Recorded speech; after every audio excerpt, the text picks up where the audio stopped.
Hello everyone, hope आप लोग अच्छे हैं। Welcome to Mamta classes. पिछले क्लास में हमने दो न्यूमेरिकल्स सॉल्व किया था। दोनों न्यूमेरिकल में बेटा कोई एडजस्टमेंट्स नहीं था, लेकिन आज हम लोग जो न्यूमेरिकल सॉल्व करेंगे उसमें कुछ एडजस्टमेंट्स रहेगा। तो अगर सवाल में एडजस्टमेंट्स है तो उसका ट्रीटमेंट आप दो तरीके से कर सकते हैं। पहला, आप स्टेटमेंट ऑफ अफेयर्स जो प्रिपेयर करते हैं at the end of the financial year, उसमें उन एडजस्टमेंट्स का ट्रीटमेंट आप कर लीजिएगा। जैसे अगर बैड डेट्स है तो डेटर्स में से लेस कर देंगे, डेप्रिसिएशन है फिक्स एसेट्स पे तो डेप्रिसिएशन को एसेट से लेस करके शो कर देंगे, and so on. Financial year के शुरू में जो opening statement of affairs prepare करते हैं उसमें कोई एडजस्टमेंट्स नहीं होगा। जो भी एडजस्टमेंट्स होगा वो क्लोजिंग कैपिटल कैलकुलेट करते वक्त होगा।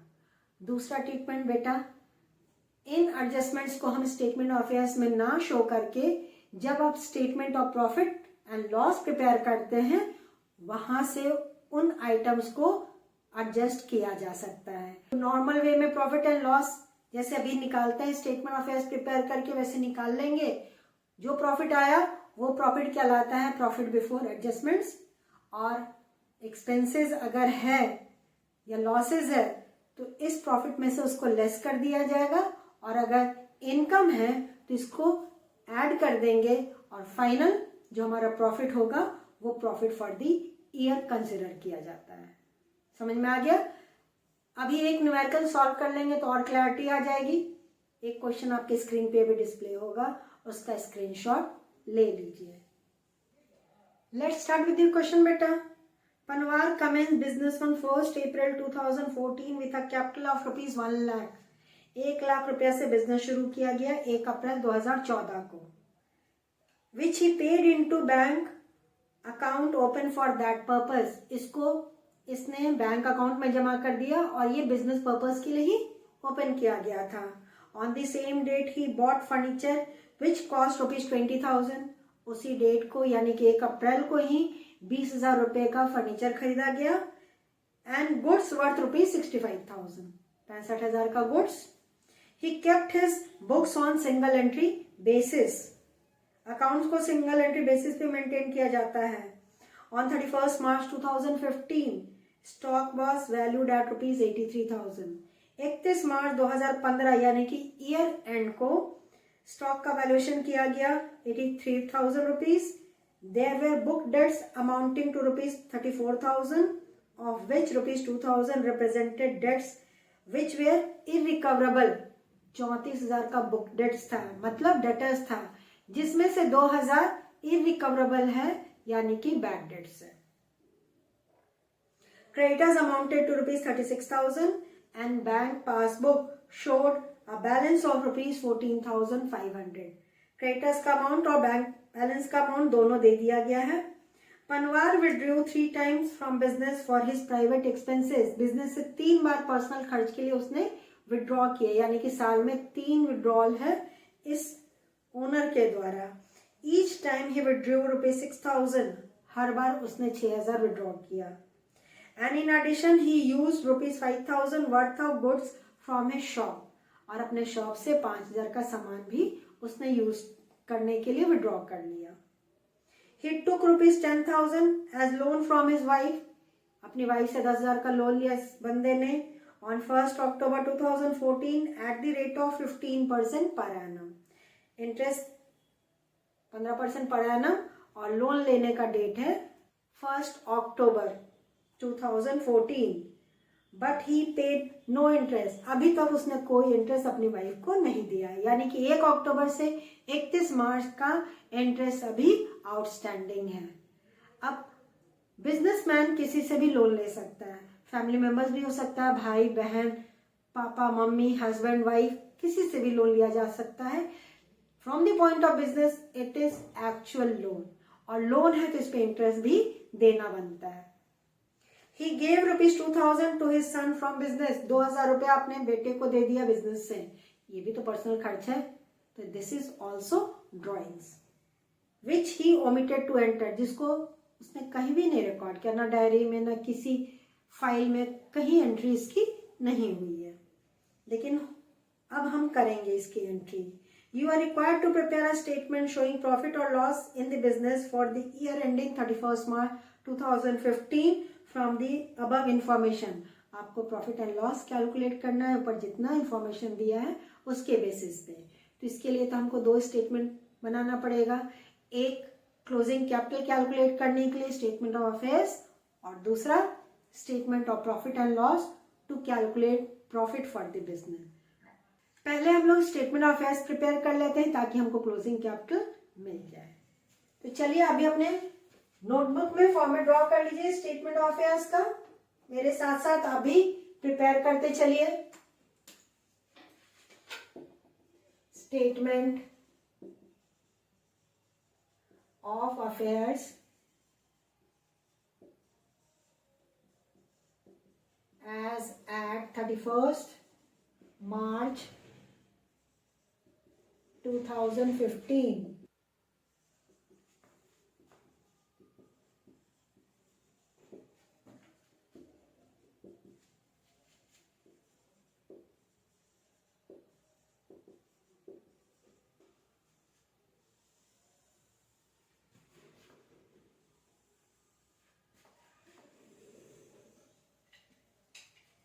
This is the format of statement of affairs. चलिए अब जो डाटा दिया उसके बेसिस पे हम लोग एसेट्स को एसेट साइड लिख देते हैं। बैंक बैलेंस दिया हुआ है, बैंक 14,500, डेटर्स 34,000 इनर कॉलम, इसमें से बैड डेट्स लेस कर दे रहे हैं, 2,000 लेस करके अमाउंट बाहर 32,000, स्टॉक वैल्यू हुआ है 83,000 पे। 1 अप्रैल को बेटा फर्नीचर भी खरीदा गया था 20,000 में, तो ये फर्नीचर तो बिजनेस का है और साल के अंत में भी ये बैलेंस शीट में शो होगा। ऐसा तो नहीं है कि जो एसेट खरीदे 1 तारीख को उसको साल के अंत में शो ना करें। जब तक वो एसेट बिजनेस में है तब तक वो बैलेंस शीट में या स्टेटमेंट ऑफ अफेयर्स में शो किया जाएगा। तो furniture on the asset side 20,000। Liability side है बेटा आपका क्रेडिटर्स,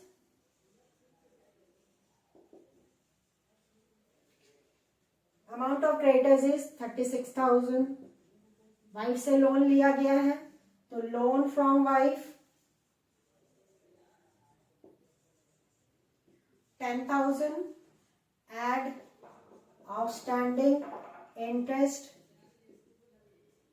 10,000 का अमाउंट था, इंटरेस्ट का परसेंटेज 15% तो 15/100 और 6 महीने के लिए तो 6/12 750 रुपीज।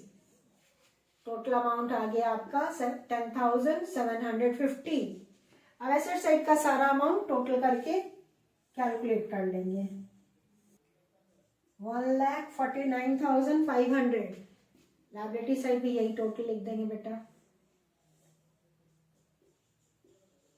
इस टोटल में से ये दोनों अमाउंट लेस कर देंगे तो हमारा कैपिटल आ जाएगा।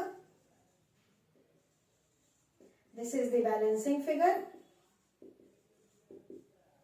1,49,500 minus 36,000 minus 10,750,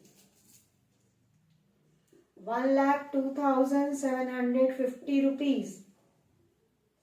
तो this is the amount of closing capital. हमारा ओपनिंग कैपिटल दिया हुआ है, क्लोजिंग कैपिटल हमने कैलकुलेट कर लिया। तो statement of profit and loss prepare करके profit for the year calculate कर लेंगे।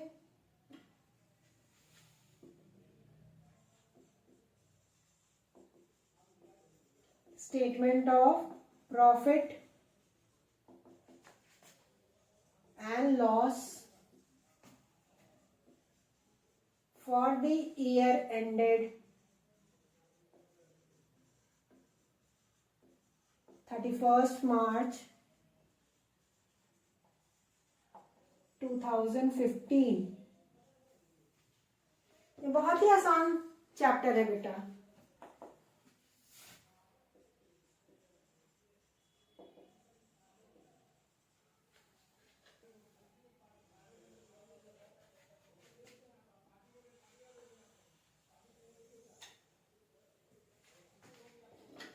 This is the format of statement of profit and loss. इसको हम शुरू करते हैं विद द क्लोजिंग कैपिटल, यानी कैपिटल जो हम यहाँ पे कैलकुलेट किए एज एट 31 मार्च 2015, 1,02,750। बिजनेस के ओनर ने 3 तरीके से बिजनेस से कैश या सामान विड्रॉ किया है। पहला, साल में 3 बार उसने कैश विड्रॉ किया 6,000 रुपया ईच। तो क्लोजिंग कैपिटल में हम ऐड करते हैं ड्रॉइंग्स, और पहला ड्रॉइंग से कैश के रूप में 6,000 इंटू 3 बार निकाला है तो 18,000। गुड्स विड्रॉ किया इसने 5,000 का, और अपने बेटे को दिया है 2,000 रुपया, तो ये भी कैश विड्रॉल ही है। कैश और ब्रैकेट में लिख दे रहे हैं सन। तो टोटल ड्रॉइंग्स हो गया 25,000। इस कैपिटल में 25,000 जोड़ दे रहे हैं, 1,27,750 रुपीज। एडिशनल कैपिटल इंट्रोड्यूस नहीं हुआ है तो उसको स्किप कर देंगे। ओपनिंग कैपिटल 1,00,000 लेस कर देंगे, लेस ओपनिंग कैपिटल, यानी कि कैपिटल एज एट 1 अप्रैल 2014 1,00,000।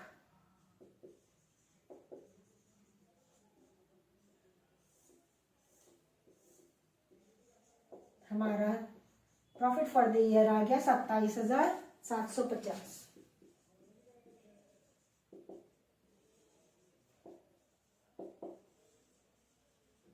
सिंपल तरीके से हमने आपको ये न्यूमेरिकल समझा दिया। ऑल्टरनेटिव तरीका है, यहाँ एडजस्टमेंट्स है, तो हम क्या करेंगे, जो स्टेटमेंट ऑफ अफेयर्स प्रिपेयर किया है ना बेटा, इसमें कोई एडजस्टमेंट नहीं होगा।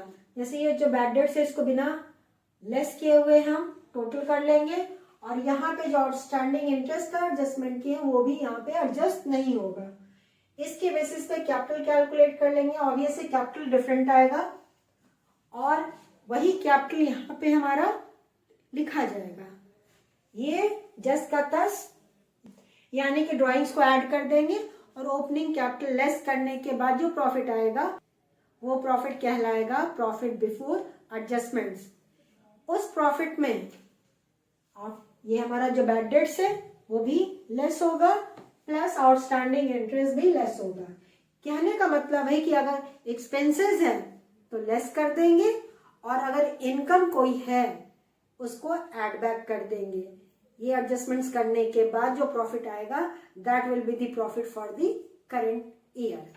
प्रॉफिट में कोई डिफरेंस नहीं आएगा, चाहे इस तरीके से आप प्रॉफिट कैलकुलेट कीजिए, चाहे जो ऑल्टरनेटिवली अभी हमने ओरली जो समझाया है उस तरीके से कैलकुलेट कीजिए।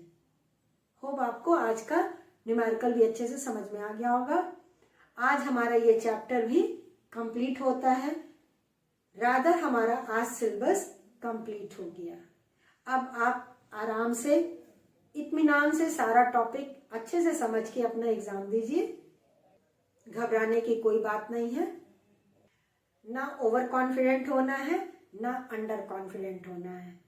11th आपका बेस है बेटा, 11th अच्छा कर लीजिएगा तो 12th में आपको कोई कॉम्प्लिकेशन या दिक्कत नहीं आएगी। अब हम लोग स्टैंडर्ड 12th में मिलते हैं स्टैंडर्ड 12th में। Till then bye and take care of yourself.